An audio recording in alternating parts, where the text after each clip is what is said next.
Jama'a masu sauraro barkanmu da warhaka, barkanmu da ƙara sake saduwa da ku a cikin wani sabon littafi mai suna Bahariya wanda ni Hamisu Umar Unguwa uku na wallafa. Hanif da Aisha da Mashakur gami da Muhammad su ne suka ɗauki nauyin kawo muku UK Studio kuma suka ɗaga sautin muryar zuwa gare ku. Wannan labari za mu fara shi ne ba don komai ba, ƙagaggen labari ne, ba mu yi shi domin ciwa wani mutunci ba. Mun ƙirƙiri wannan labarin ne duba da yadda abubuwa suke faruwa daga wannan rayuwa sai wannan. Don haka ba mu yi shi domin mu walaƙanta wani ko kuma mu ci zarafin kowa ba. Mun yi shi ne domin ya zama izina a wannan rayuwa da muke ciki. Wannan littafin zai fara kai tsaye ne zuwa cikin garin Kano kamar yadda muka saba a wata local government Kumbotso cikin ƙaramar hukumar Kureken Sani. Dandazon mutane ne ke tsaye a gindin teburin wani mai shayi. Wani lokutan labaran namu sukan fara da teburin mai shayi ne domin teburin mai shayi waje ne da ke tara mutane da dama masu kala-kalan ɗabi'u. Gefen mai shayin Ashiru wata mai ƙosai ce ke faman ɗana ƙosai. Daga can gefenta kuwa wata yarinya ce 'yar budurwa wadda shekarunta ba su wuce 13 ba. Tsaye tana kallon bokitin kokon nata.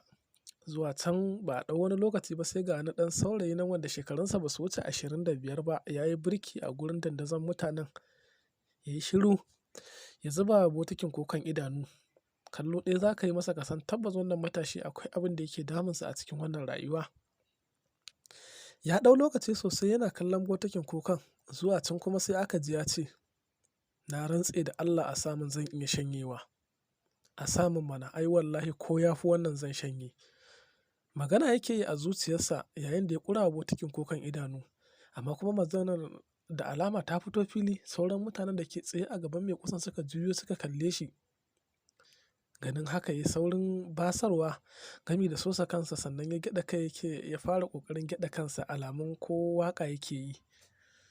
Allah sarki, duniya kenan. Wani al'amari na rayuwa yana ba mutane mamaki. Ya miƙa mata wani dogon kofi, yarinyar ya ce, "Ɗan zuba min na naira 20." Yarinyar ta ce, "To." Ta kalli naira 20 ɗin ta juya ta ga ta kowane gefe an liƙe ta da wani uban salatif. Kamar dai za ta ce ba za ta karɓa ba. Ta karɓa ta haɗa ta a cikin kuɗaɗenta. Shi kuma banda faman addu'a babu abin da yake yi domin ya tabbatar muddin ba ta karɓi naira 20 ɗin nan ba to wallahi akwai cakwakiya, kuma cakwakiya mai mugun girma domin ya tabbata sai ya kai har la'asar ba tare da ya sa komai a bakinsa ba.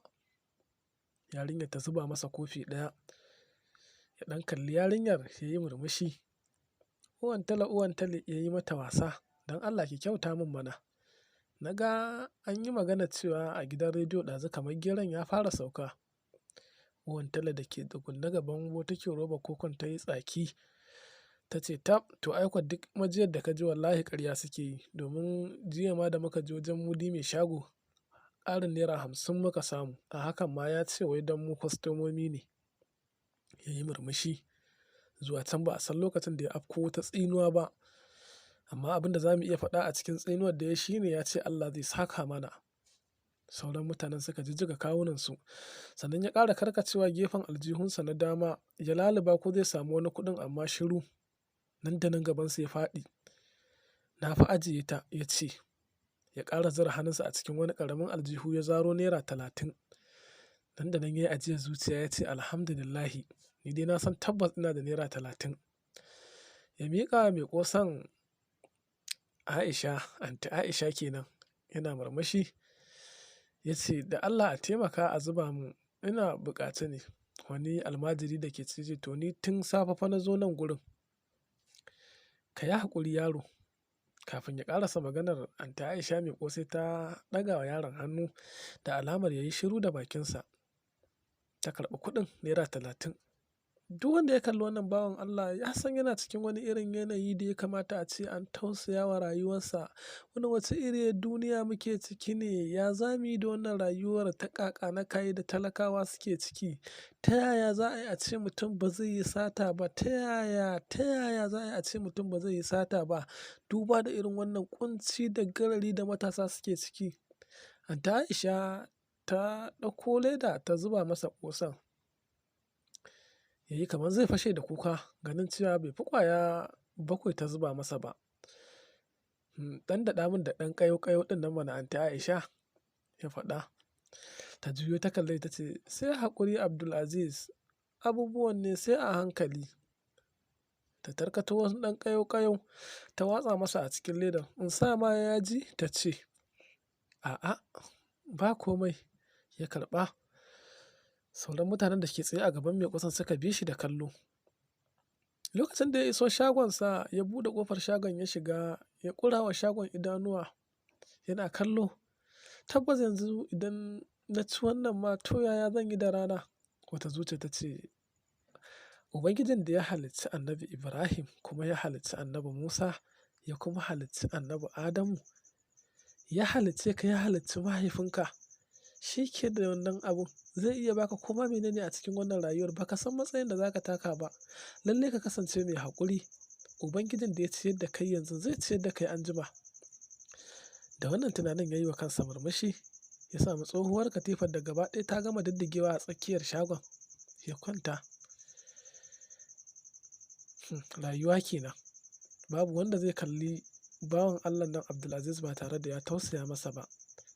A duk yayin da na fara karanta wannan littafi, nakan ji cewa gaba ɗaya zuciyata tana zafi, sannan kuma daga wani ɓangaren nake jibga waɗanda suka kasance masu ruwa da tsaki, wato shugabanninmu laifi akan yadda suka cusa mana talauci, suka gadon mana da shi alhalin mu ba talakawa ba ne. Ƙasanmu Najeriya ba mutsiyaciyar ƙasa ba ce ba. Muna da arziki da ma'adanai amma an bar mu a cikin wahala. Yaranmu sai sace-sace suke yi. Wallahi a wannan lokacin duk wanda muka gani ya yi sata ni ba na zagin shi, ba na aibata shi, domin idan wani da hali wani kuma bayan da zai yi ne, rayuwa ce ta mai da shi haka. Abdulaziz matashin ya ƙura wa ƙosan idanuwa, bayan wani ɗan lokaci ya lashe. Kammala cin ƙosan ke da wuya, ya tabbatar da cewa wannan ba abin da zai masa dama zancen ƙoshi babu, domin rabon da Abdulaziz ya sa wani abu a cikinsa wanda zai ce ya ƙoshi aƙalla ya shafa lokaci mai ɗan karan tsayi. Ya yi shiru yana tunani. Ƙarar waya ta fara. Wata Nokia ce wadda ta sha ɗauri da kyauro. Ya laluba. Kawu Abubakar ne, wani kawunsa da ke sana'ar faci a can bypass, ya kira shi. Ya ɗaga wayar a sibance. Ina wuni kawu? Aka amsa. Kana ina ne? Daga can ɓangaren kenan. Wallahi kawu gani nan karyawa nake yi. To da Allah kai sauri ka taho domin aikin faci ya min yawa a nan, kuma mutane suna ta wannan, ya kamata kai sauri ka zo ka kama min, da alama yau ranar da nasara ba kamar jiya ba. To shi kenan kawu, in sha Allahu gani nan tahowa, ya faɗa. Abdulaziz ya tashi ko wanke hannunsa bai ba, ya saka kayan garejinsa ya nufi hanyar bypass ɗin domin zuwa wajen kawun nasa ya hama masa aiki kamar yadda suka saba. Tafiya yake yana ta faman nazari gami da zancen zuci. Lokuta zuwa lokuta zuciyarsa kan raya masa cewa Allah sarki, ina ma yana tafiyan nan ya hango jakar kuɗi dam. Da na tsara gidaje, da na yi mata, da na yi kaza, da na yi kaza. Yakan tsara rayuwa mai mugun tsayi wanda za ta ɗauke shekara ɗaruruwa a cikin abin da bai wuce sakan guda ba a cikin ƙwaƙwalwarsa.